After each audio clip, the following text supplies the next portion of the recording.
All right, we are doing problem number 10. Problem number 10 from chapter 15, section 3. It's saying an article in the Wall Street Journal notes that before the financial crisis of 2007 through 2009, the Fed managed just one short term interest rate and expected that to be enough to meet its goals for inflation and unemployment. Part A is asking what that rate is and how the Fed expect that controlling it would allow it to meet its goals for inflation and unemployment.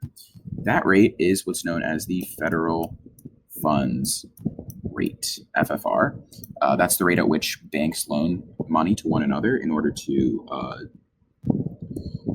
in order to help each other go about their day-to-day operations. They're very short-term loans typically. And how the Fed expect that controlling one interest rate would allow it to meet its goals? Well, that's how it worked previously. By manipulating that federal funds rate, you're going to essentially be changing the money supply. And as we've shown before on a graph of that, where you have interest rate up here, quantity of money down here, supply and demand. If you increase the money supply, interest rates go down. If you decrease the money supply, interest rates go up. And through that, we can say that when interest rates go down, typically the economy is going to expand a lot because people will take out loans, go under investments, start new businesses, whatever. When the interest rates go up, the economy will contract for the exact same reason. And through that, they can affect unemployment, inflation, and pretty much every metric of the macroeconomy. Part B is asking us, the article also notes that after the financial crisis, the Fed is working through a broader spectrum of interest rates. What does this mean? How is the Fed able to affect a broader spectrum of interest rates?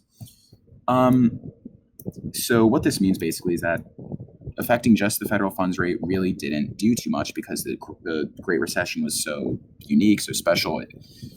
The federal funds rate wouldn't work to keep it in check.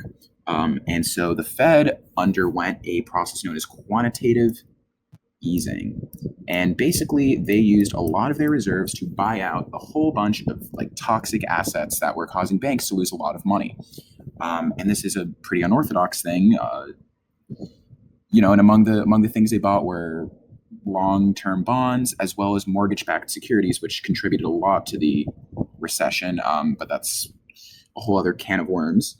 And the Fed is able to do this because the Fed basically set the precedent that they can do this, that they can come in to bail out banks essentially by buying their toxic assets, replacing them with cash, and allowing them to then sort of return to normalcy. And this was very effective in stopping the recession and, did help us get out of it.